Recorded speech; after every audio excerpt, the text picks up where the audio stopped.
Quem conhece Salvador sabe. A cidade tem uma energia única, mistura de alegria, música e cores. Mas também tem seus becos estreitos, comunidades dominadas pelo tráfico e regiões onde a lei que impera é a do fuzil. E naquela tarde, o rádio da viatura não parava de estourar chamado atrás de chamado. Eu e minha equipe estávamos rodando pela região do subúrbio ferroviário, área que, apesar da vista linda para o mar, esconde um dos cenários mais violentos da capital baiana. O relógio marcava pouco depois das 3 da tarde quando o chamado chegou. Atenção todas as viaturas. Confronto armado em andamento na região de plataforma. Indivíduos fortemente armados. Possível ataque à facção rival. População em risco. Solicito prioridade máxima. Naquele instante, o silêncio dentro da viatura foi absoluto. Eu olhei para o soldado Lima que estava dirigindo e percebi o olhar dele fixo, mas tenso, como quem já sabe que o que nos esperava não era brincadeira. O rádio repetiu o chamado, e o peso das palavras ficou ecoando na minha mente. Fortemente armados. Em Salvador, isso quase sempre significa fuzis, granadas e homens que não têm medo da polícia. A sirene abriu caminho enquanto atravessávamos avenidas lotadas de carros, vendedores ambulantes e ônibus entalados no trânsito. A cidade seguia sua rotina, como se não soubesse que, a poucos quilômetros dali, estava prestes a acontecer uma cena de guerra. E para nós, cada esquina era uma incógnita, de onde poderia vir o primeiro tiro. Quando chegamos próximos à comunidade, já dava para ouvir os estampidos secos ecoando entre as casas. Rajadas longas de fuzil, tiros que não se confundem com fogos de artifício. A população corria em desespero, mães puxando filhos pelo braço, comerciantes fechando as portas às pressas, carros abandonados no meio da rua. Era um cenário de pânico generalizado, e nós ainda nem tínhamos entrado na linha de fogo. Assim que viramos a curva da rua principal, a cena que vi pareceu arrancada de um filme de guerra. Mais de 10 homens, espalhados em posições estratégicas, todos portando armas longas, fuzis AK-47 e AR-15, brilhando sob o sol forte. Alguns estavam encapuzados, outros de cara limpa, com coletes improvisados. E no meio daquela loucura, tiros disparados em todas as direções. O som era ensurdecedor. "Atenção, desembarca!" gritei para minha equipe. Saltamos da viatura tentando usar a própria carroceria como cobertura, enquanto o ar era rasgado pelas balas. Cada estilhaço de concreto que voava perto de mim lembrava que qualquer vacilo poderia ser o último. O cheiro de pólvora já impregnava no ar, misturado ao calor sufocante e à poeira que subia do chão. A comunicação pelo rádio era quase impossível, tamanho o barulho. Outras guarnições chegavam e se posicionavam, mas o confronto estava longe de ser controlado. Aqueles homens não estavam apenas trocando tiros para intimidar. Eles estavam determinados a dominar o território, custasse o que custasse. Eu lembro de olhar para cima e ver moradores filmando tudo das janelas, alguns até gritando para nos avisar por onde os criminosos corriam. Era surreal. Em pleno dia, em plena Salvador, a cidade assistia a uma cena que mais parecia zona de guerra do Oriente Médio do que uma capital brasileira. Foi nesse momento que a adrenalina bateu de verdade. Eu senti meu coração disparando, a boca seca, as mãos firmes no fuzil. A mente divide-se em duas, uma parte focada na técnica, atirar, se proteger, se comunicar, e a outra pensando se aquele seria o último dia que eu veria minha família. Quando avançamos por uma viela lateral, um dos criminosos surgiu de repente a menos de 20 metros, empunhando um fuzil. O olhar dele era de ódio puro, e ele não hesitou em atirar. A rajada acertou a parede ao meu lado, levantando poeira e fragmentos que cortaram meu rosto. Foi instinto puro. Rolei para o lado, apoiei no muro e respondi com disparos curtos. Ele recuou, mas não caiu. O jogo tinha apenas começado. O calor de Salvador naquela tarde não vinha só do sol. Parecia que o chão queimava sob nossos pés, e o ar carregava uma tensão que não dava para explicar. Cada disparo que ecoava pelas vielas aumentava a certeza de que estávamos enfiados em uma armadilha. Depois do primeiro contato com o criminoso armado de fuzil, seguimos avançando pela viela. O chão de paralelepípedo irregular dificultava a corrida, e cada curva era um risco. As casas eram coladas umas às outras, pintadas de cores vibrantes, mas com marcas de abandono e buracos de bala antigos, como cicatrizes que a cidade já tinha aprendido a carregar. Eu me comunicava com gestos rápidos com o soldado Lima e a cabo Fernanda, que completava a equipe. O rádio chiava com informações fragmentadas. Guarnição Delta 3 sob fogo intenso. Precisamos de apoio aéreo. Atiradores no alto dos barracos, cuidado com o telhado. Cada mensagem deixava claro: não estávamos sozinhos naquela guerra. Mas o inimigo tinha vantagem. Eles conheciam cada beco, cada escada escondida, cada telhado que podia servir de ponto estratégico. E naquele território, éramos nós os intrusos. Avançamos até uma pequena praça no coração da comunidade. Ali, a situação ficou ainda mais clara. Não era apenas uma troca de tiros casual entre facções. Era um ataque planejado, com homens posicionados em pontos diferentes, como se esperassem a nossa chegada. Os estampidos vinham de várias direções, e o eco fazia parecer que eram ainda mais. "Tenente, estão tentando fechar a gente por trás!" gritou Fernanda, enquanto disparava para conter dois indivíduos que surgiram de uma escadaria lateral. Ela estava certa. O cerco estava se fechando. Eu conseguia ouvir passos apressados nos telhados, latidos de cachorros em desespero e vozes abafadas dando comandos. "Avança! Pega eles! Não deixa escapar, não!" Foi aí que eu percebi a gravidade. Não era apenas resistência. Era uma caçada. E nós éramos a presa. Tentei manter a calma, mesmo com o coração martelando no peito. Gritei ordens rápidas. "Lima, segura da retaguarda. Fernanda, comigo, vamos buscar posição mais alta." Encontramos uma escada estreita entre duas casas e subimos rápido, enquanto tiros ricocheteavam nas paredes.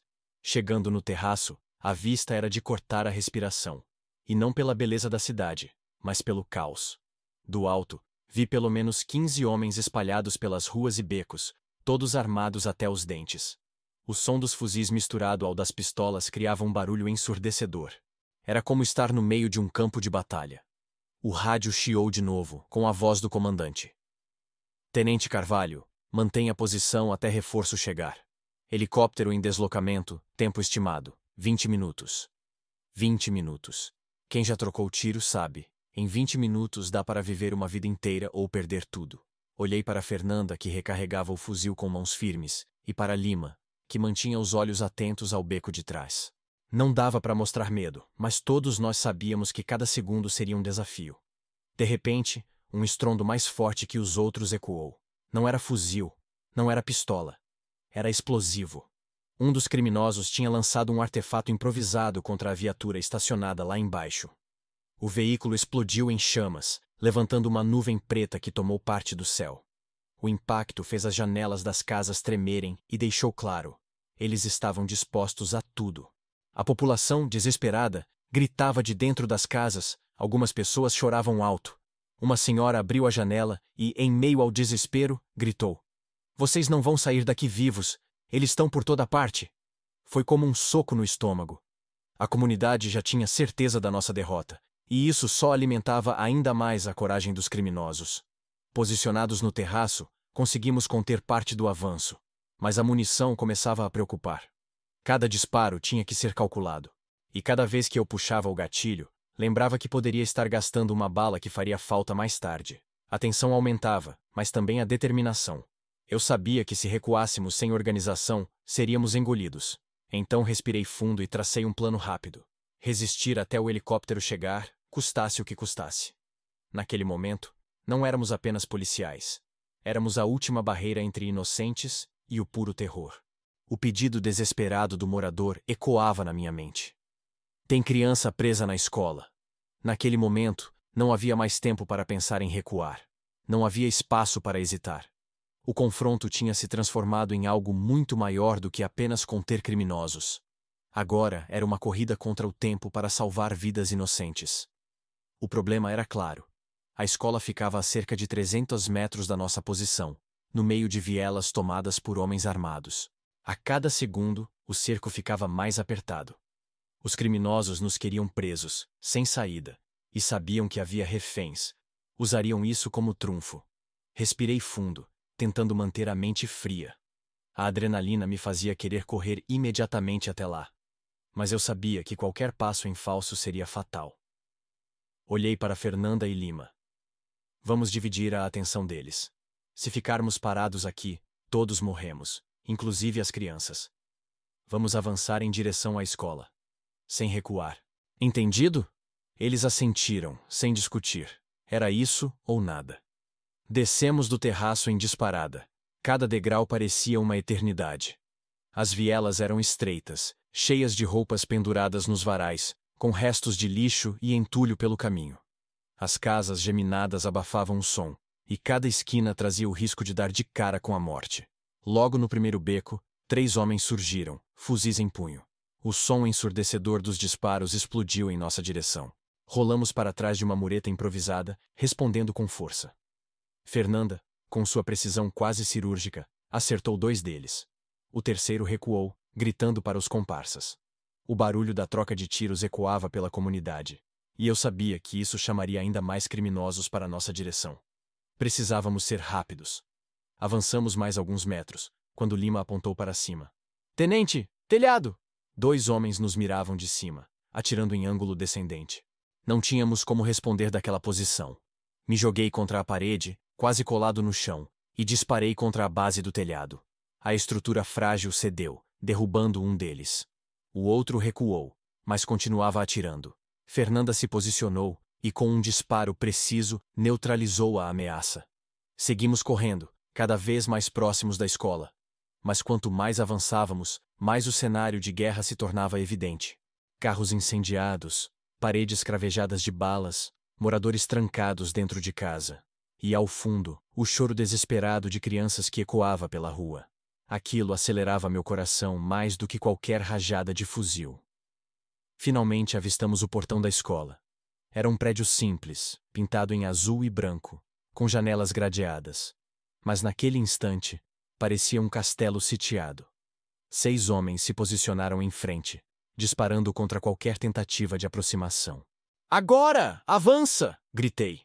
Saltamos para dentro do pátio. Lá dentro, o cenário partiu meu coração. Crianças chorando, algumas abraçadas às professoras, outras escondidas debaixo das carteiras. O medo estampado em cada rosto me fez sentir o peso da missão. Uma professora, tremendo, correu até mim. Graças a Deus vocês chegaram. Eles disseram que iam invadir. Iam usar as crianças como escudo. A raiva subiu como fogo. Mas não havia tempo para emoções. Precisávamos transformar aquela escola em ponto defensivo até o reforço terrestre chegar. Organizei rapidamente. Fernanda protegeria o portão, Lima os fundos, eu a lateral. Do lado de fora, os criminosos não recuavam. Pelo contrário, aumentavam a pressão. Rajadas atingiam os muros da escola, estilhaçando o concreto. O barulho de crianças chorando e professores tentando acalmá-las misturava-se ao som de guerra urbana.